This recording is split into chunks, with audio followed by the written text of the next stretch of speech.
صحت اور بیماری انسانی زندگی کے ساتھ ساتھ ہیں. انسان کی زندگی کے کوئی بھی 2 دن ایک جیسے نہیں ہوتے. آج اگر انسان خوش ہے تو کل اداس ہوگا. اگر آج وہ اپنے جسم میں قوت محسوس کر رہا ہے تو کل بیمار ہو سکتا ہے. انسان کے اوپر دن میں بھی کئی بار مختلف طرح کی کیفیات گزرتی ہیں. کبھی انسان روحانی طور پر، جذباتی طور پر بیمار ہوتا ہے اور کبھی انسان جسمانی طور پر بیمار ہو جاتا ہے. بیماری کی کیفیت صحت کی کیفیت سے مختلف ہوتی ہے اور ہر انسان اس کو محسوس کر سکتا ہے. ایسی صورت میں انسان کو دوا کے ساتھ ساتھ اللہ سبحانہ وتعالیٰ کی طرف رجوع کرنا چاہیے اور اپنے لیے خوب خوب دعائیں کرنی چاہیے. بعض اوقات بیمار خود اپنے لیے دعا نہیں کر سکتا تو بیمار کی عیادت کرنے والے اور بیمار کو دیکھنے والے، اس کے دوست، رشتہ دار، عزیز، اقربا اور ایون ہسپتال کا عملہ مریض کے لیے ایسی دعائیں پڑھ سکتا ہے جو اس کے لیے شفا یابی کا ذریعہ ہو سکتی ہیں. تو بات یہ ہے کہ انسان ہر حال میں اپنے رب کا محتاج ہے اور اسے اپنی ہر ضرورت کے لیے اپنے رب کی طرف رجوع کرنا چاہیے، اور خصوصاً قبولیت کے مواقع پر. رات کا پچھلا پہر اس کے لیے بہت مناسب ہے، جب اللہ سبحانہ تعالیٰ بندوں کو پکارتے ہیں کہ ہے کوئی جو مجھ سے دعا کرے تو میں اس کی دعا قبول کر لوں، ہے کوئی جو مجھ سے سوال کرے تو میں اس کو جواب دوں، ہے کوئی جو مجھ سے استغفار کرے تو میں اس کو بخش دوں. تو جب انسان بیمار ہو اور خصوصاً اگر ایسی بیماری کا شکار ہو کہ جس میں بظاہر شفا کی کوئی امید نہ ہو، تو اسے اور بھی زیادہ خشوع و خضوع کے ساتھ اور ایسے اوقات میں اللہ تعالیٰ کی طرف رجوع کرنا چاہیے کہ جلد از جلد صحت یابی ہو سکے. اور اس سلسلے میں کبھی بھی انسان کو اللہ تعالیٰ سے مایوس نہیں ہونا چاہیے. پھر یہ بات یاد رہے کہ جب انسان دعا کرے تو اس سے پہلے اللہ سبحانہ وتعالیٰ کی تعریف کے کلمات کہنا نہ بھولے. تو آئیے آج ہم آپ کو دعا کرنے سے پہلے کچھ نئے کلمات بتائیں گے جو اللہ سبحانہ وتعالیٰ کی حمد و ثنا پر مبنی ہے. ربنا لک الحمد ملء السماوات والارض وملء ما شئت من شيء بعد اهل الثناء والمجد احق ما قال العبد وكلنا لك عبد اللهم لا مانع لما اعطيت ولا معطي لما منعت ولا ينفع ذا الجد منك الجد. اے ہمارے رب، تمام تعریفیں تیرے ہی لیے ہیں جن سے آسمان اور زمین بھر جائیں، اور اس کے بعد جو تو چاہے وہ بھی اس سے بھر جائے. تو ہی تعریف اور بزرگی کے لائق ہے. بندے جو کہتے ہیں تو ان کا سب سے زیادہ حقدار تو ہے، اور ہم سب تیرے بندے ہیں. اے اللہ، جسے تو عطا کرنا چاہے اس سے کوئی روک نہیں سکتا، اور جسے تو نہ دینا چاہے اسے کوئی دے نہیں سکتا، اور کسی مرتبے والے کی بزرگی تیرے سامنے کوئی فائدہ نہیں دے سکتی. یعنی اللہ سبحانہ تعالیٰ کے علاوہ کوئی بھی اور ایسا نہیں ہو سکتا جو انسان کی مشکل کو آسان کر سکے. تو آئیے اس کے ساتھ ہم دیکھتے ہیں کہ بیماری کے اسباب کیا ہوتے ہیں، بیماریاں کیوں آتی ہیں. سب سے پہلی بات تو یہ کہ بیماری اللہ کے اذن سے آتی ہے. جب تک اللہ سبحانہ تعالیٰ کا اذن نہ ہو انسان پر کوئی کسی قسم کی مشکل آ نہیں سکتی. قرآن مجید میں آتا ہے ما اصاب من مصیبت الا باذن اللہ. جو بھی مصیبت آتی ہے وہ اللہ کے اذن سے آتی ہے اور وہ تقدیر کا حصہ ہوتی ہے، اور اس میں اللہ سبحانہ تعالیٰ کی حکمت اور مشیت کار فرما ہوتی ہے. اور وہ کیا ہو سکتی ہے؟ مثلاً اللہ تعالیٰ کسی بندے کے ساتھ بھلائی کا ارادہ کرتے ہیں، اس کے گناہ معاف کرنا چاہتے ہیں، اس کو کسی خاص چیز کی سمجھ دینا چاہتے ہیں تو اسے تکلیف میں مبتلا کر دیتے ہیں. کیونکہ بعض اوقات انسان زندگی میں اتنا مصروف ہوتا ہے اپنے روزانہ کے روٹین کے کاموں میں کہ وہ ٹھہر کر، رک کر، خاموشی کے ساتھ وقفہ لیے بغیر کوئی ایسی بات سوچتا نہیں کہ جو اسے سوچنی چاہیے، جو اللہ تعالیٰ چاہتے ہیں کہ وہ سوچے. تو جب انسان بیمار ہو جاتا ہے تو ایک اور کنڈیشن میں آ جاتا ہے، وہ آرام کی کیفیت میں آ جاتا ہے. ایسی صورت میں انسان کو وہ باتیں بھی سوچنے کا موقع مل جاتا ہے جو عام طور پر وہ نہیں سوچتا.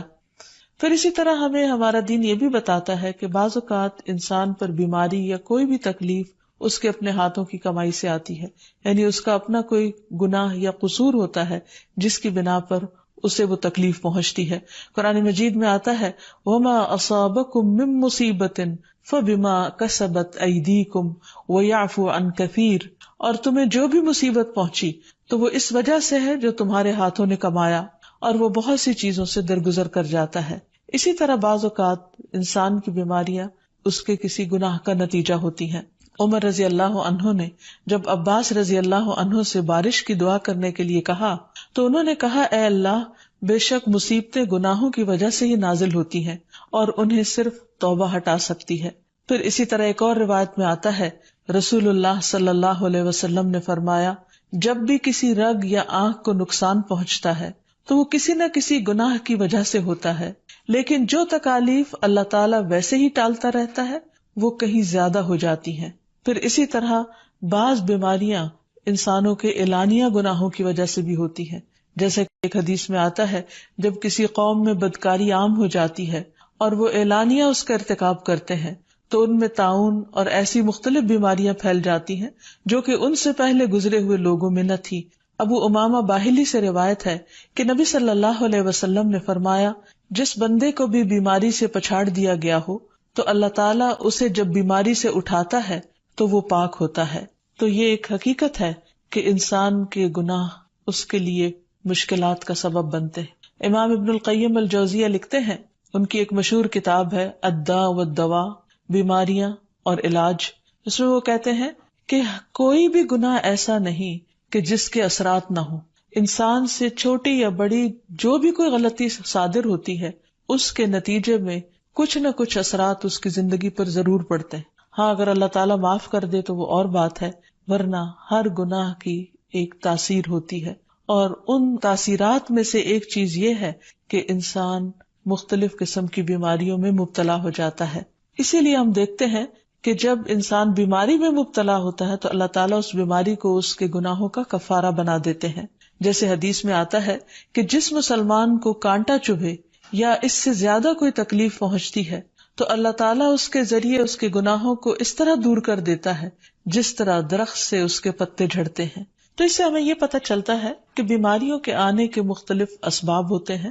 بیماری بہرحال جس بھی وجہ سے آئے، لیکن اصل چیز دیکھنے کی یہ ہے کہ مومن کا رویہ کیا ہے۔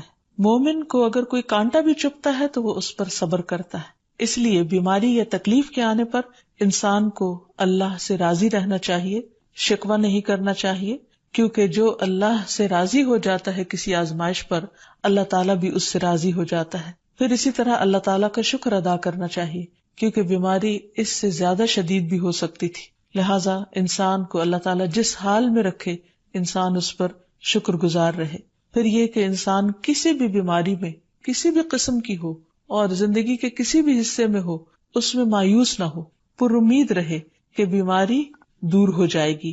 پھر اسی طرح اگر بیماری طول پکڑ جائے تو انسان کو گھبرانا نہیں چاہیے، کیونکہ ہر گزرنے والا لمحہ انسان کے درجات میں اضافے کا سبب بنتا ہے اور اس کے گناہ مسلسل جھڑتے چلے جاتے ہیں حتیٰ کہ انسان بالکل پاک صاف ہو جاتا ہے۔ پھر اسی طرح انسان کو بیماری کی حالت میں دوسروں سے شکوے شکایات نہیں کرنی چاہیے، کیونکہ بیماری اللہ کے اذن سے آتی ہے، اور جب انسان ہر ایک کے آگے رونے لگتا ہے تو گویا وہ اللہ تعالیٰ کا شکوہ کر رہا ہوتا ہے، جو چیز اللہ تعالیٰ کو پسند نہیں۔ پھر اسی طرح منہ سے برے الفاظ نہیں نکالنے چاہیے، بیماریوں کو کوسنا نہیں چاہیے، اور پھر ایسے الفاظ نہیں ادا کرنے چاہیے کہ مجھے لگتا ہے کہ اس بیماری میں میری زندگی چلی جائے گی، یا یہ کہ کسی مریض کی عیادت کے لیے جا کر اس کو اس قسم کی بات نہیں کرنی چاہیے، خواہ کتنی ہی خطرناک بیماری کیوں نہ ہو، ہمیشہ اسے امید دلانے چاہیے، کیونکہ مایوسی کے الفاظ اور برے بھلے اور منفی قسم کی باتیں اللہ تعالیٰ کو پسند نہیں، اور انسان ویسے بھی جیسے سوچتا ہے پھر اس کے ایکشن اس کے مطابق ہونے لگتے ہیں۔ اب یہ ہے کہ انسان بیماری میں دوا ضرور کرے، کیونکہ حدیث میں آتا ہے کہ اللہ تعالیٰ نے کوئی بیماری ایسی نہیں اتاری جس کے لیے دوا نہ اتاری ہو۔ ہاں، جسے معلوم ہو اسے معلوم ہوتا ہے، اور جسے نہیں معلوم ہوتا اسے نہیں معلوم ہوتا۔ بعض اوقات اللہ تعالیٰ ڈاکٹر کے دل میں ڈال دیتا ہے اور اس کا علاج اس کو سمجھ میں آ جاتا ہے، اور بعض اوقات وہ بیماری لا علاج ہوتی ہے، حالانکہ اس کا علاج موجود ہوتا ہے مگر کسی کو بھی علاج سمجھ میں نہیں آتا۔ بہرحال نوعیت کچھ بھی ہو تو علاج ضرور کراتے رہنا چاہیے، اور کبھی مایوس نہیں ہونا چاہیے کہ اس بیماری کا علاج ہو نہیں سکتا، نہیں، ایک کے بعد ایک کوشش انسان کرتا رہے، اور جب اللہ کا اذن ہوگا بیماری دور ہو جائے گی۔ اور اس کے ساتھ ساتھ انسان یہ بھی یقین رکھے کہ شفا اللہ کے ہاتھ میں ہے، کسی ڈاکٹر کے ہاتھ میں نہیں، کسی انسان کے ہاتھ میں نہیں، کیونکہ جب تک اللہ کا اذن نہ ہو شفا نہیں ہو سکتی۔ خواہ کوئی کتنا بھی بڑا ڈاکٹر کیوں نہ ہو. اسی لیے نبی صلی اللہ علیہ وسلم کی دعاؤں کے آخر میں آتا ہے کہ لا شفا الا شفاؤک، کوئی شفا نہیں مگر تیری ہی شفا، یعنی جو اللہ سبحانہ وتعالی اپنے بندے کو شفا عطا کرے. پھر اسی طرح یہ ہے کہ حضرت ابراہیم علیہ السلام نے اللہ سبحانہ وتعالی کے بارے میں فرمایا تھا کہ وَإِذَا مَرِضْتُ فَهُوَ يَشْفِينِ، کہ جب میں بیمار ہوتا ہوں تو وہی مجھے شفا دیتا ہے، یعنی اللہ تعالیٰ ہی اس بیماری کو دور کرتا ہے. اسی طرح ایک اور روایت سے بھی پتہ چلتا ہے کہ شفا دراصل اللہ سبحانہ تعالیٰ کے ہاتھ میں ہے.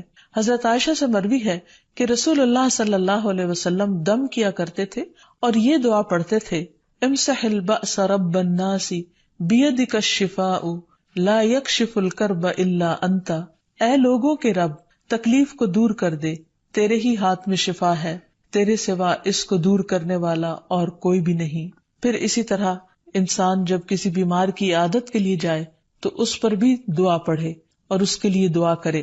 رسول اللہ صلی اللہ علیہ وسلم نے فرمایا جو مسلمان کسی ایسے بیمار کی عیادت کے لیے اس کے پاس آئے جس کی موت کا وقت قریب نہ آیا ہو اور 7 مرتبہ یہ پڑھے اسأل اللہ العظیم رب العرش العظیم ان یشفی فلانا من وجعہ، میں اس عظمت والے اللہ سے سوال کرتا ہوں جو عرش عظیم کا رب ہے کہ فلاں کو اس کی تکلیف سے شفا عطا فرمائے، تو اللہ عز و جل اسے شفا عطا فرما دیتا ہے. اور پھر ہم دیکھتے ہیں کہ تمام انبیاء اپنی بیماریوں میں تکلیفوں میں اللہ تعالیٰ کو پکارتے تھے، جیسا کہ ایوب علیہ السلام کی دعا قرآن مجید میں آتی ہے. اور ایوب جب اس نے اپنے رب کو پکارا کہ بے شک مجھے تکلیف پہنچی ہے اور تو رحم کرنے والوں میں سب سے زیادہ رحم کرنے والا ہے، تو ہم نے اس کی دعا قبول کر لی، بس اسے جو بھی تکلیف تھی اسے دور کر دیا اور اسے اس کے گھر والے اور ان کے ساتھ ان کی مثل اور عطا کر دیے اپنے پاس سے رحمت کے لیے اور ان لوگوں کی یاد دہانی کے لیے جو عبادت کرنے والے ہیں. اسی طرح رسول اللہ صلی اللہ علیہ وسلم نے ایک اور موقع پر ایک صحابی عثمان بن ابی عاص الثقفی کو ایک دعا سکھائی. جب وہ نبی صلی اللہ علیہ وسلم کے پاس حاضر ہوئے، وہ کہتے ہیں مجھے اتنی تکلیف تھی کہ قریب تھا کہ وہ مجھے ہلاک کر دیتی، تو نبی صلی اللہ علیہ وسلم نے مجھے فرمایا اس درد کی جگہ پر اپنا دایاں ہاتھ رکھو اور 7 مرتبہ کہو بسم اللہ اعوذ بعزت اللہ وقدرتہ من شر ما اجد واحاذر، اللہ کے نام کے ساتھ میں پناہ مانگتا ہوں اللہ کی عزت کی اور اس کی قدرت کی اس شر سے جو میں محسوس کرتا ہوں، یعنی اس تکلیف سے بچنے کے لیے جو مجھے محسوس ہو رہی ہے اور جس سے میں خوف محسوس کرتا ہوں. عثمان کہتے ہیں کہ جب میں نے یہ پڑھا تو اللہ سبحانہ وتعالیٰ نے مجھے شفا عطا کر دی. پھر اسی طرح ہر بیماری سے شفا کی دعا نبی صلی اللہ علیہ وسلم نے سکھائی. عبداللہ بن عباس سے مروی ہے کہ نبی اکرم صلی اللہ علیہ وسلم نے فرمایا جب کوئی شخص کسی ایسے مریض کی عیادت کرے جس کی موت کا وقت ابھی قریب نہ آیا ہو اور اس کے پاس 7 مرتبہ یہ دعا پڑھے اسأل اللہ العظیم رب العرش العظیم ان یشفیک، میں عظمت والے اللہ جو عرش عظیم کا رب ہے اس سے دعا کرتا ہوں کہ وہ تمہیں شفا عطا کرے، تو اللہ تعالیٰ اسے اس مرض سے شفا عطا کر دے گا. پھر اسی طرح نبی صلی اللہ علیہ وسلم اگر کسی کو کوئی پھوڑا بنسی ہوتی تو اپنے لعاب دہن کے ساتھ زمین کی مٹی تھوڑی سی لے کر اس درد تکلیف والی جگہ پر لگاتے تو اس سے بھی شفا ہوتی. حضرت عائشہ کہتی ہیں کہ جب کسی انسان کے عضو میں کوئی تکلیف ہوتی، پھوڑا یا زخم ہوتا، تو نبی صلی اللہ علیہ وسلم اپنی انگلی اس طرح رکھتے، اور سفیان جو راوی ہیں انہوں نے اپنی شہادت کی انگلی زمین پر رکھی، پھر اسے اٹھا کر فرمایا بسم اللہ تربت اردنا بریقت بعدنا لیشفا بہ سقیمنا باذن ربنا، اللہ کے نام کے ساتھ ہماری زمین کی مٹی ہمارے رب کے حکم سے ہم میں سے بعض کے تھوک کے ساتھ ہمارے بیمار کو شفا دی جائے. یعنی لعاب دہن کا اپنا ایک اثر ہوتا ہے، اور لعاب دہن جو ہے ایک طرح سے دوا کا کام کرتا ہے، اور اللہ کا نام لے کر جب لعاب دہن لگایا جائے تو شفا ہوتی ہے. جیسے کہ ایک اور موقع پر نبی صلی اللہ علیہ وسلم نے ایک جلے ہوئے مریض کے اوپر یہی دعا پڑھ کر لعاب دہن لگایا تو اللہ تعالیٰ نے اس مریض کو شفا یاب کر دیا، اور وہ دعا تھی اذہب البأس رب الناس واشف انت الشافی لا شفاء الا شفاؤک شفاء لا یغادر سقما. پھر اسی طرح ایک موقع پر ایک قبیلے کے سردار کو جب بچھو نے کاٹ لیا اور اس کے جسم میں زہر پھیل گیا تو ایک صحابی نے سورۃ الفاتحہ پڑھ کر اس پر دم کیا تو اس سے اس کو شفا ہو گئی. اور یہ بات جب نبی صلی اللہ علیہ وسلم کو بتائی گئی تو آپ اس پر خوش ہوئے، اور سورۃ فاتحہ سب لوگوں کو آتی ہے، اسی لیے اس کا نام سورۃ الشفا بھی ہے، کیونکہ یہ بیماری میں بطور علاج پڑھی جاتی ہے مریض پر. مریض خود بھی پڑھ سکتا ہے اور اس کے اٹینڈنٹس بھی اس پر پڑھ سکتے ہیں. حضرت علی رضی اللہ تعالیٰ عنہ کہتے ہیں کہ نبی صلی اللہ علیہ وسلم کو بچھو نے ڈس لیا اور آپ نماز پڑھ رہے تھے. جب آپ نماز سے فارغ ہوئے تو آپ نے فرمایا اللہ تعالیٰ بچھو پر لعنت کرے، یہ نہ نمازی کو چھوڑتا ہے نہ کسی اور کو. پھر آپ نے پانی اور نمک منگوایا، آپ اس پر ملتے جا رہے تھے اور یہ صورتیں پڑھ رہے تھے، قل یا ایھا الکافرون وقل اعوذ برب الفلق اور قل اعوذ برب الناس. تو یہ بھی ایسے مواقع پر پڑھی جا سکتی ہیں. پھر اسی طرح یہ ہے کہ اگر کسی بھی دوا یا دعا سے مریض صحت یاب نہ ہو رہا ہو، اس کی تکلیف کم نہ ہو رہی ہو، تو بھی موت نہیں مانگنی چاہیے، کیونکہ مومن کے لیے زندگی ایک بہت بڑی نعمت ہے. وہ جس بھی حال میں گزرے، بہرحال وہ اسے آخرت کمانے کا ذریعہ بنا سکتا ہے. یعنی اگر وہ تکلیف میں اس کی زندگی گزر رہی ہے اور اس پر وہ صبر کر رہا ہے اور اللہ کو یاد کر رہا ہے، تو اس کے بے پناہ درجات بلند ہونے کا ذریعہ ہے. یعنی یہ بیماری اس کے لیے بلندی درجات کا ذریعہ بن جاتی ہے. اس لیے کبھی بھی موت نہیں مانگنی چاہیے. ہاں اگر تکلیف حد سے بڑھ جائے تو انسان یہ دعا مانگ سکتا ہے، اللہم احینی ما کانت الحیات خیرا لی وتوفنی اذا کانت الوفات خیرا لی. اے اللہ، جب تک میرے لیے زندگی بہتر ہو مجھے زندہ رکھ، اور جب میرے لیے وفات بہتر ہو تو مجھے وفات دے دے. تو اللہ تعالیٰ سے دعا ہے کہ اللہ تعالیٰ تمام بیماروں کو صحت اور شفا عطا فرمائے اور ہمیں بیماری اور آزمائش کے موقع پر اپنی طرف رجوع کرنے کی توفیق دے اور ہر طرح کے شرک اور ایسے کاموں سے بچائے جو اس کو ناراض کرنے والے. وآخر دعوانا ان الحمد للہ رب العالمین. السلام علیکم ورحمۃ اللہ وبرکاتہ.